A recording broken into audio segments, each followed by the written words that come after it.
Log on, tune in, find out. Another good idea from Cambridge. Madrid, and he will talk on a local estimate from radon transform and stability of inverse electrical impedance tomography with partial data. Thank you, Andreas. So firstly, I would like to thank the organizers for the wonderful environment and the much I am enjoying staying here.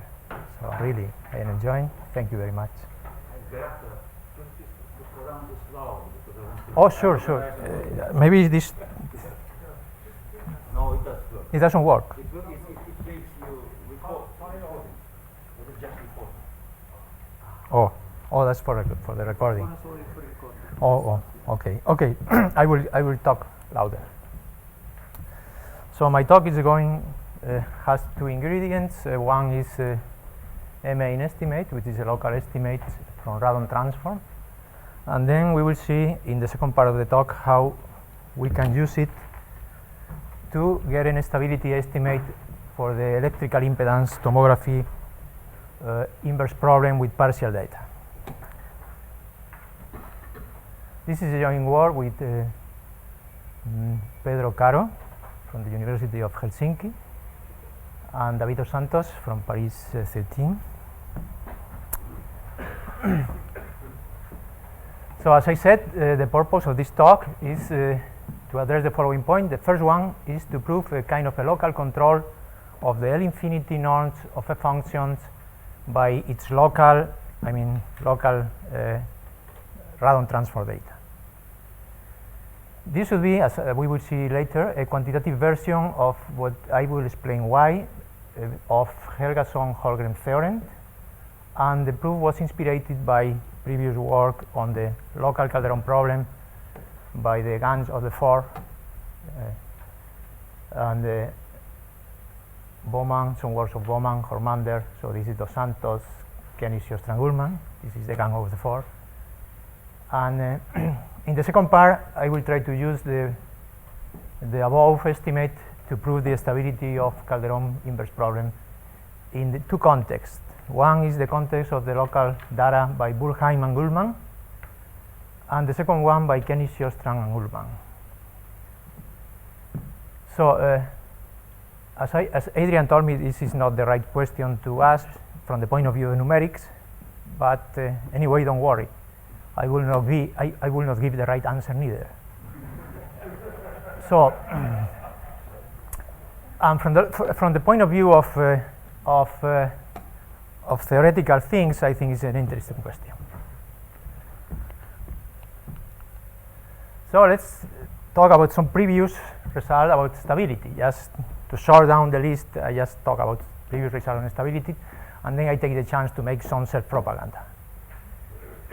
In the case of full data in n dimension n greater than 2, Alessandrini proved the stability. And in the 2D case, there are several results. One by Liu using the uniqueness proved by Adrian, and a result of Barceló, and myself. Another result from Barceló, Faraco, and myself. And the last one is a very unknown result by Klopp, Faraco, and myself, which treats the case of discontinuous coefficients. This is published in Inverse Problem and Imaging, a very good journal. And in the case of semi-global data, that means in the case of Burkheim-Ullman, there are two works, one by Heck and Wang. And in the case of magnetic fields, this is the work by Zhou. So I go to this crazy theorem. This the perfect way to clock the statement is to write this way. All right. So let me explain the ingredients. So we have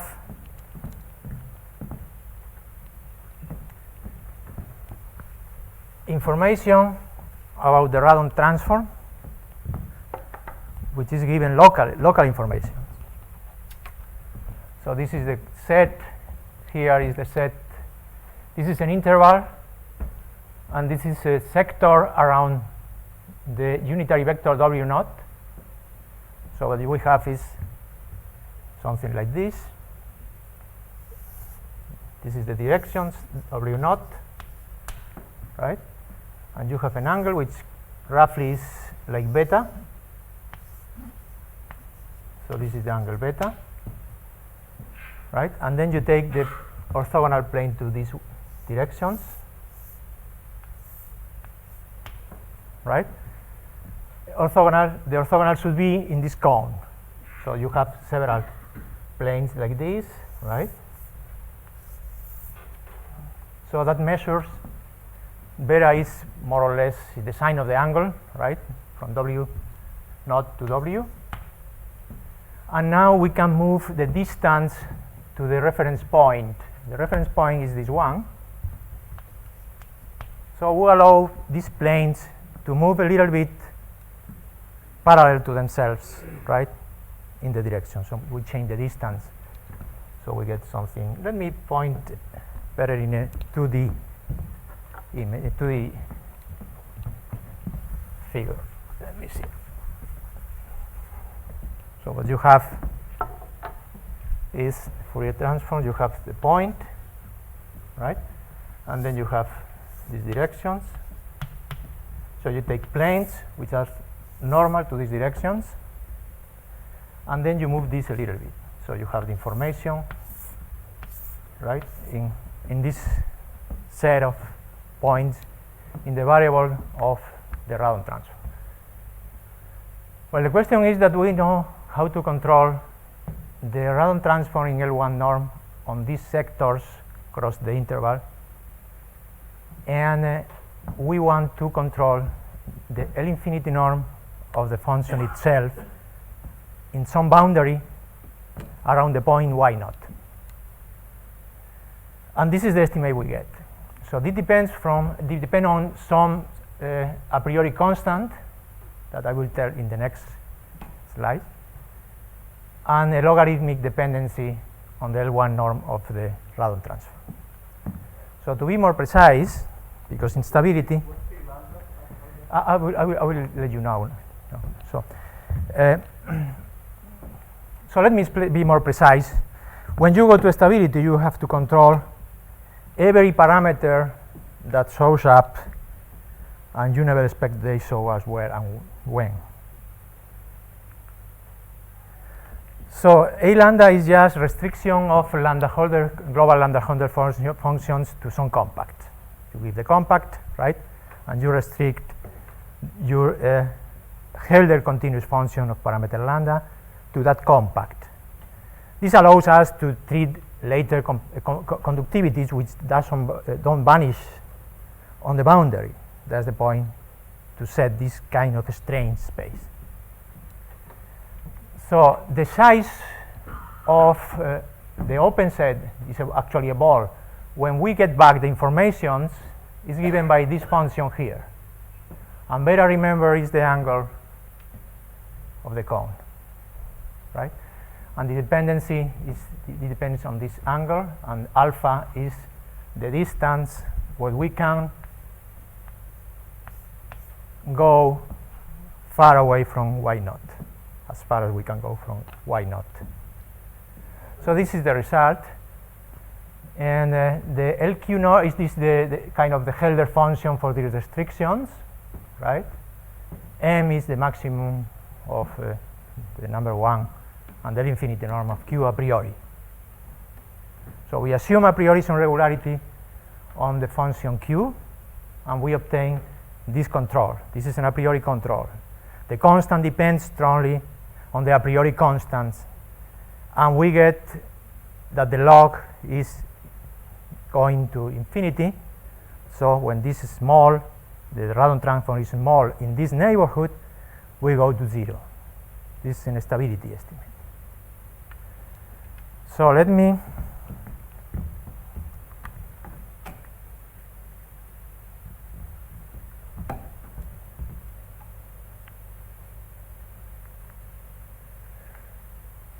let's analyze first the case when the Radon transform vanishes in that neighborhood.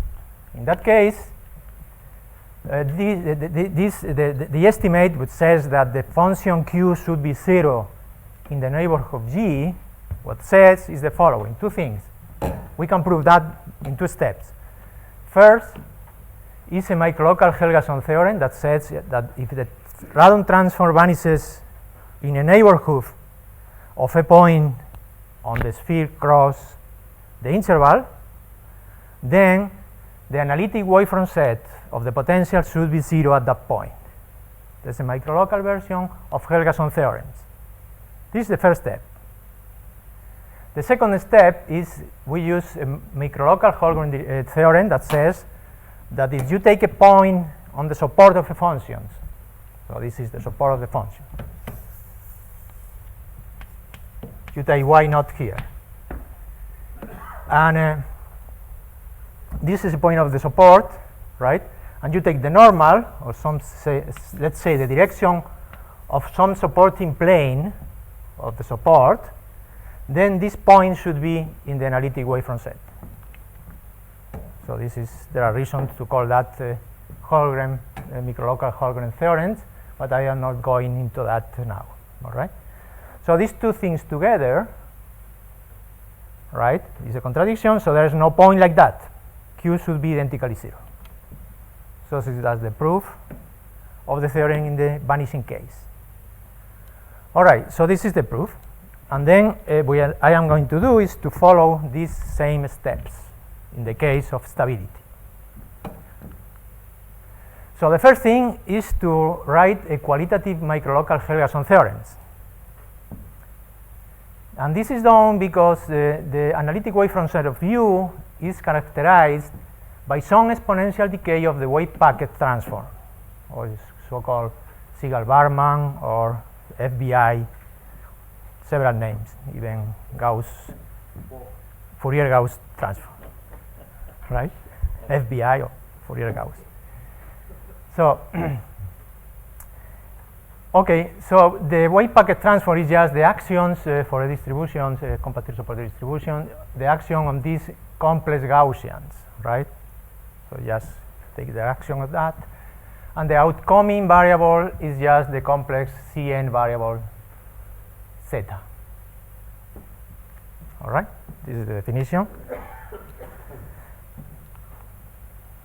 So the proposition that we prove is in the similar situation that you have the support of Q, this is important, the support of Q should be, I have not written that in the picture, so the support of Q should be in this point, right?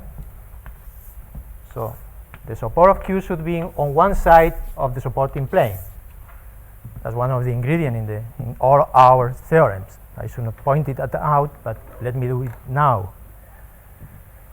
So, okay, same conditions, and now we prove that there exists a positive constant, so that the wave packet transform is bounded by some similar constant here, the imaginary part square here, and you have here the radon transform, local radon transform, and some very good estimate, because here you have exponential, negative exponentials.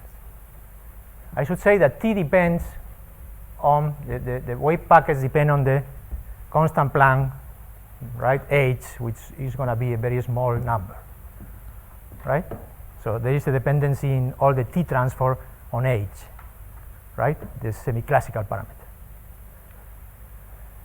So from here you in fact see that if this term is 0, you get the appropriate exponential decay on the wave packet transform to prove that the point is not, I mean the point across the normal is not on the analytic wavefront set. So this is a quantitative version of microlocal Helgason theorem. I am not going to go to the proof of this proposition, because well, it's just to have faith. You just go there, write an inversion formula. In the odd dimensional case, is just to take the wave packet transform of the complex Gaussian and then to make estimate of that. In the even case, you have to use the Hilbert transform. It's a little bit more complicated, but you go ahead and then you may prove this.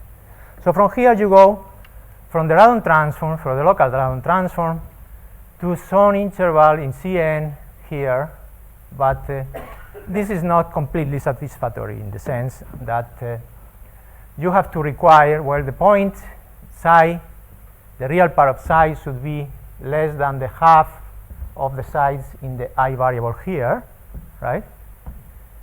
But the imaginary part, unfortunately, has to be big. What can we do? And here you have also the control of the angle in the imaginary part, right? So this should be just the half of the original one. So the imaginary part is going to be here, and the real part has to be close to y naught, the half of the distance you can move the plane. So I don't know if it's clear, the statement of this theorem, but let's see what's next. So step 2 is split down in 2 steps. The first one, which is the key step, we try to remove the condition, the bad conditions, right? The imaginary of theta being great, being big, not great, big, let's say big, large. And so we try to remove this condition. This condition will allow us to take theta to be real. That means we are going to the Gauss transform. So we have the evolution for the heat equation. This is a convolution, and then what we try is to recover the value at t equal to 0 from the value of the function of the evolution, of the heat evolution at time t equal h. H should be the time. So this is the first step.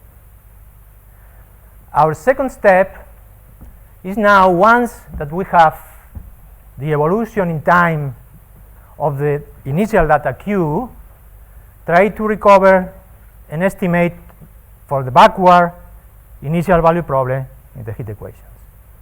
And that's going to require some a priori assumptions on the Q itself. Otherwise, it's impossible. And from here, you see that the logarithm, unfortunately, should appear.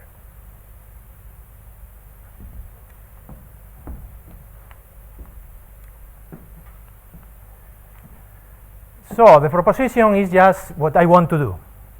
I remove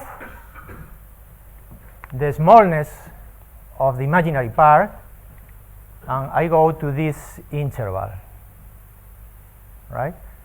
But I have also to shrink the distance of the real part by this function that, as you see, when beta increases, is like an exponential.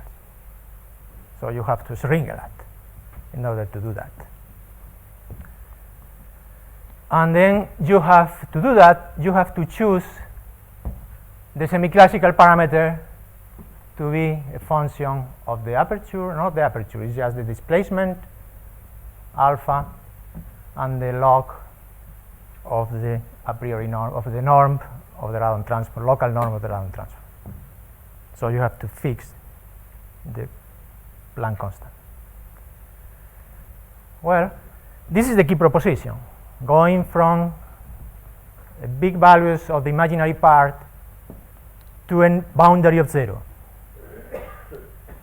And the proposition is proved, just let me give an idea,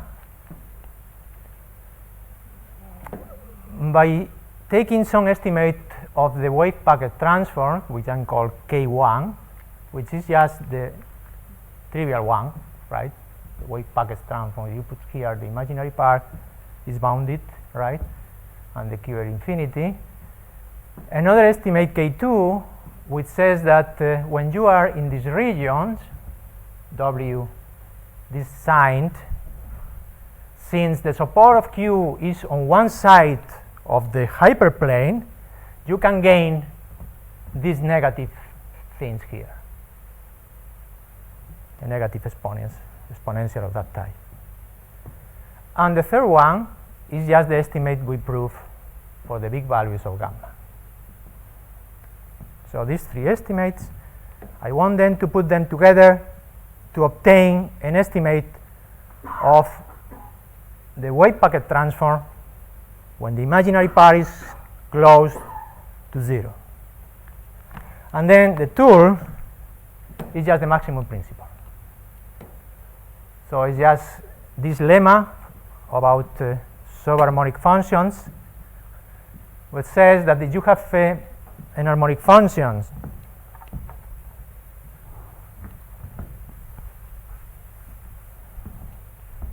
on some rectangle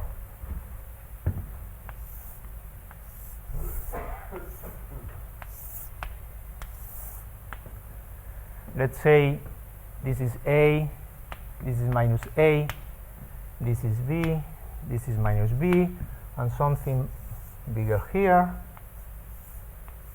So the first estimate that says that the function should be like the imaginary part, this should be 0. Where is the 0?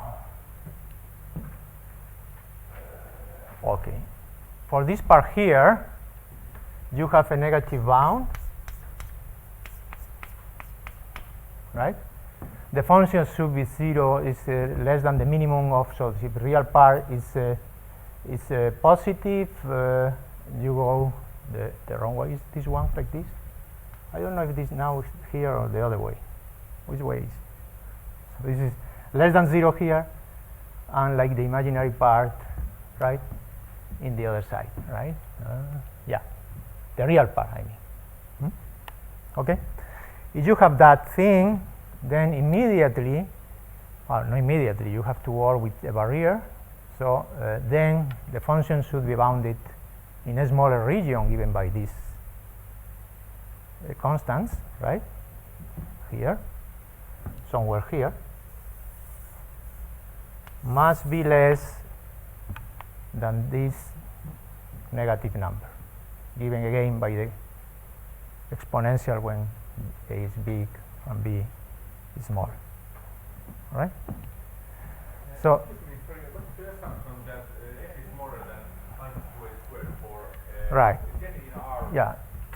I don't know if I wrote it in the figure correctly. So this should be positive, right? If real is greater than 0, right? But not that the next position, that to say that getting R, that's the imaginary part. Yeah, the this part for here is small, is negative, depending on A, right? Negative here. For zeta, depending on R, and when the imaginary of Z is greater than some B. So in this part here, right? All right? Negative here. Okay. Okay? Did I correctly? I don't know if I... Image Z bigger than B in R? Pardon? There is the extra condition on the next line. Oh, okay, right, okay. Thank you. All right, so the proof is just to construct the barrier. The barrier is given by the following functions, which is, I don't know if it's the real or the imaginary part of the sign of the complex number. Right? This is the barrier. So you take this barrier, minus delta squared, when delta is given by this number. Right? So then you check that the function g is negative on the boundary of some part here. Right? And then by the maximum principle for harmonic functions, it should be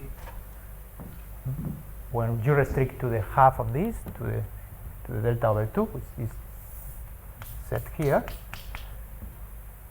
and you estimate now the function hyperbolic cosines signed in the region, and then you get the a priori bound. I mean the bound we want, right? So it's just the maximum principle. So this maximum principle has to be applied. So if we take h now in our theorem, we take h, this value, we obtain the appropriate negative potential in K3. Oops, something wrong. K3, where is K3? In K3. So you make this comparable to this, right? and you take part of this negative exponential here by choosing the parameter h, right? So this would be an h here, I guess. Yeah, no, it's correct.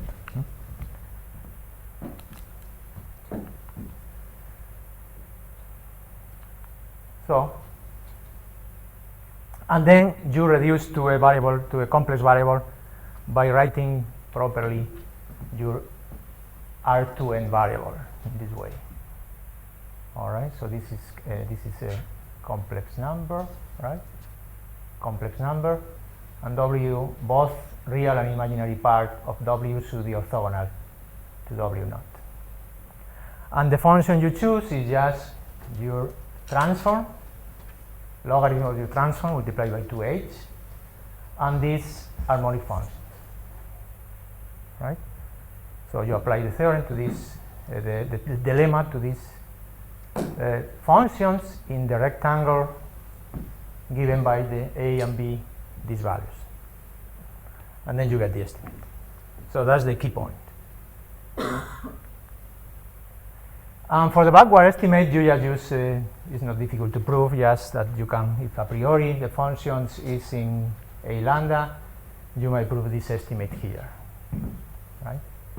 So you have the infinity and some open set, and then you have the a priori bounds here with exponential, I mean with the powers on the, with the parameter of Helder parameter.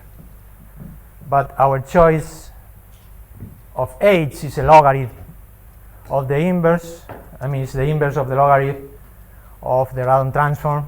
So by optimizing this term here is going to give you the logarithm, unfortunately. Logarithms are the enemy. Okay. So this is the proof. And now I have 20 minutes to talk about how one can use this for the AP inverse problem. And now I am going to be more primitive. So the first thing is, let's remark this non-stability result. Hun and Wong, they prove a log-log type stability by using that they can recover, in the case of Durkheim and Ullmann, local information on the Fourier transform, and then using kind of analytic continuation for the Fourier transform, because they have the support of Q, a compactly supported Q, right? So that gives me a log-log, right? Because they have a log control on the Fourier transform, and then the analytic continuation gives you another log, 2 log, too many logs. Okay. So the question is that Kahneman estimates with signed partition of the boundary allows to partially recover the two-plane Radon transform in some sets, right, from the partial Dirichlet to Neumann map. And then, in the case of Durkheim-Ullmann, this allows to control the norm of Q1 minus Q2 in a neighborhood of Y naught.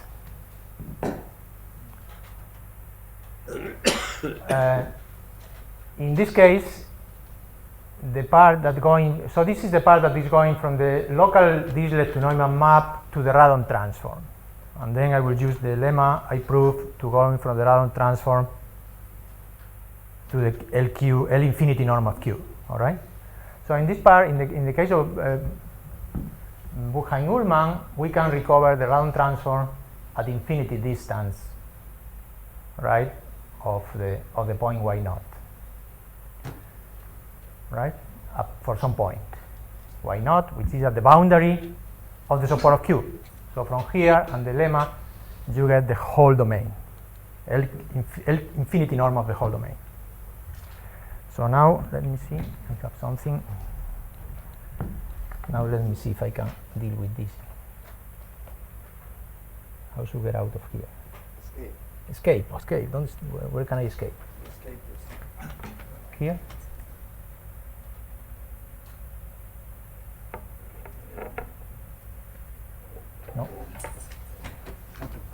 get out of that. The whole title. Okay. So now I'm going to be more primitive.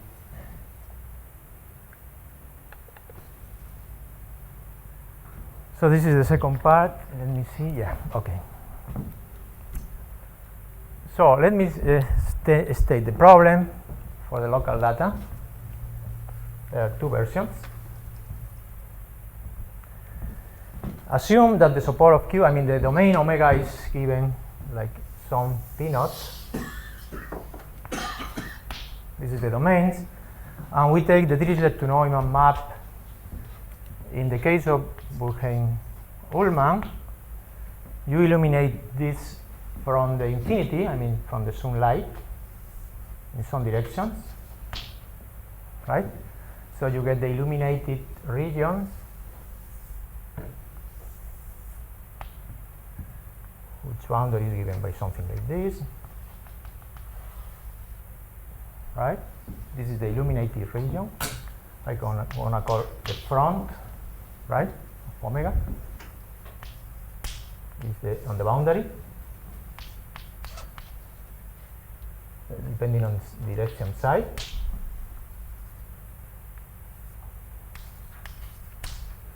And you have the back part of the boundary.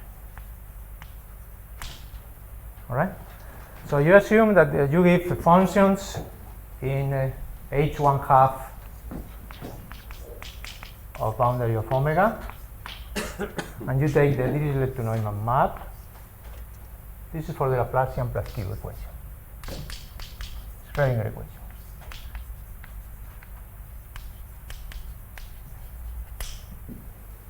Okay, so you take the Dirichlet to Neumann map and go into h minus 1/2, but you restrict to your data restricted to a neighborhood of f sub psi.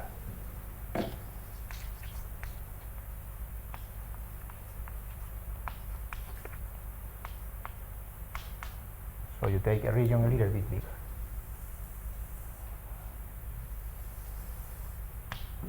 All right. So they prove that if the local, I mean not local, semi-global, because you need a little bit more of the half of the domain, that the uniqueness says that if you have that the two Dirichlet to Neumann map coincides in the region f psi epsilon, I mean a boundary, I mean a neighborhood of f sub psi, then the function q1 and q2 should be the same. So the uniqueness result. And the other case, Canisius-Strang-Ullmann, is just you don't take the suns,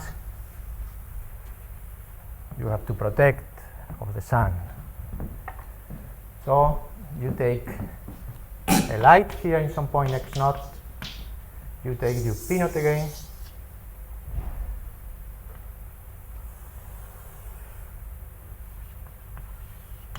and then you illuminate from this point. So the point x naught should be out of the convex hull of omega, which is the domain where we are taking the Dirichlet to Neumann map. And then you take again, this is the front part.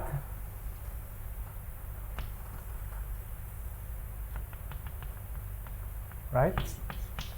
X naught, and you take a boundary of that, right? And this is the back part. All right? Then you restrict your partial data, your Dirichlet to Neumann imaging to a neighborhood of the front part. And even they can assume that the support of the test functions on the boundary is in the back part. This is the information that you call the so-called partial information of the Dirichlet to Neumann map. And then from this data, they can recover the potential Q. Not recover, just to prove the uniqueness. All right? So let me go to the model case. I'm gonna following as Adrian did in his lectures. I'm going to talk about the model case. The model case is when you look from the infinity, right? So this Buchheim curve. And then I will make a dictionary to go to the other case. So that's what we are going to do. So finally, firstly, we have to find out some solutions, complex geometric optic solutions, which are given in this form, where theta is the usual conditions, right, that this product should be 0. And then they can prove that you can find solutions with this exponential weight and some part here in the main part that and the remainder is bounded in the semi-classical H1 norm by H, the value of these Laplacians here. Right? And the question is that you have the freedom to choose L of x, and the only condition you need is that L depends only on the projections on the real and imaginary part, on the orthogonal of the real and imaginary part, the complementary of the real, generated by the real and imaginary part. So the question is to choose solution U1 and U2 in this form, and then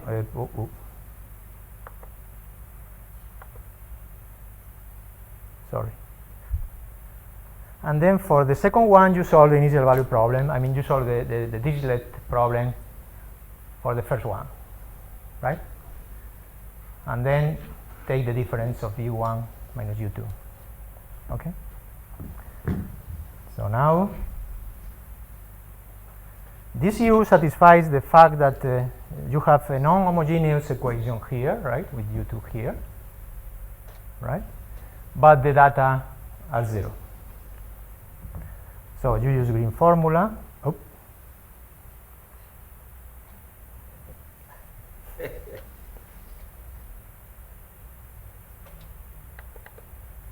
Okay. So you use green formula, and due to the fact that U on the boundary is 0, you obtain this formula here, right? Which says that this is the boundary term, the only boundary term appear, and then if U1 is the solution of this equation, of this Schrödinger equation, these terms disappear, and then what you obtain is that this thing here, due to this equation there, is gives you this thing, right? And if you take the real part appropriately, you get rid of the exponential part in this, right? And then you obtain that this should be equal to the boundary term. Okay? And then in the boundary term, we need to use just the partial data. So this is for now the enemy. So you have L1, L2, Q1, Q2, and this is now the enemy, because these are tending to 0 when H tends to 0. Right? So what you do, you have this claim, and you claim that this terms here is bounded just by this a priori bounds on L, H times this norm here, and the negative part, I mean the from part of the boundary, from part of the boundary. Okay? And this is done, I mean the key point to prove this is just trace lemma, Herder, and estimate the back part in terms of the front part, as you can see. And this is done just by boundary Kalman estimate associated to the direction psi, and it requires U to be on the boundary equal to 0. If you were in Adrian courses, you will see that this is just the scheme that is all the time used. Now you use the Kalman estimate, and you control the back, knowing the front.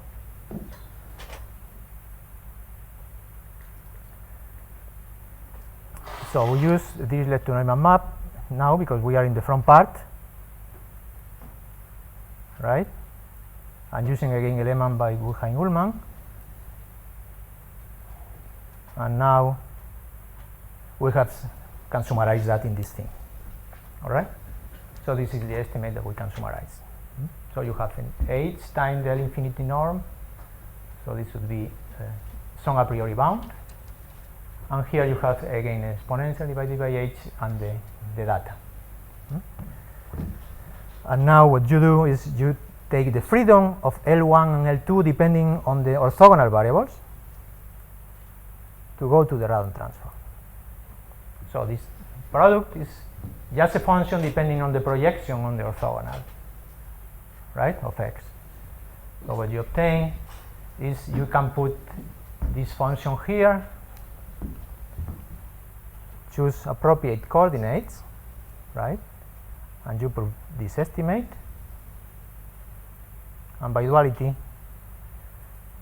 you obtain that for any I, any y, you control in a very bad norm because of duality estimate, you control the Radon transform for the two planes or the planes, right, because you are integrating in these variables generated by psi and imaginary of theta, but any a, any y. Okay, so to finish, you make this following the geometric constructions.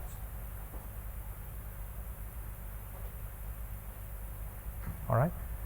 So in the geometric construction, you just take, this is the direction of illumination. This is some free Rn vector, and then this is the orthogonal, right? And you are controlling the Radon transform on planes which are parallel to the one generated by this. So you have this one. All right, controlled by that. But realize that you should realize that we have some freedom in the direction psi because we are assuming a little bit bigger. So what you obtain is just a neighborhood in the sphere and in R, right, in 0 of these planes. So that's the local control.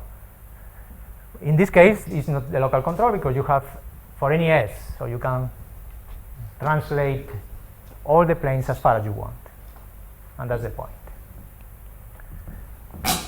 So I'm just showing which is the other case, and then you choose h like the log of the distance of the Dirichlet to Neumann map. No.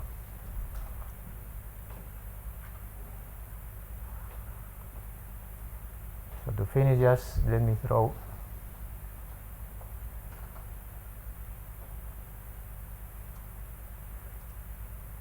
so now finally to end, just 1 minute. So you have some dictionary to go to the Kenny-Strang-Ullmann case. The linear weight just is extended weight. The linearity is translated in limiting Kalemann weight. The Calderón conditions are just eikonal equations, and the dependency of L on the orthogonal variables are just the transport equations, right? And then we have the freedom again of some angle in Sn minus 2. So doing this and taking this particular limiting Kalemann weight with a special choice of variables, you prove the following figure now, this geometric construction now. So now you have the freedom. This is free. This is the point of illuminations. You choose these directions. This is free, but you choose these directions, and then you might rotate the planes right around this one here. So at some point, these planes must touch the boundary. All right, and then you use the argument right of the Radon transform and everything together. Thank you very much.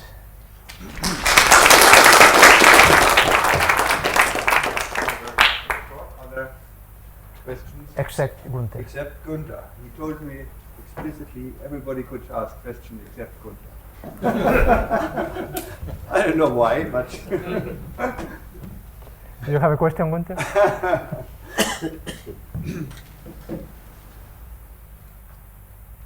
No other has a question. Okay, then I would like to thank all of the speakers of this morning and close this session, this morning session, and there will be 2 talks in the afternoon.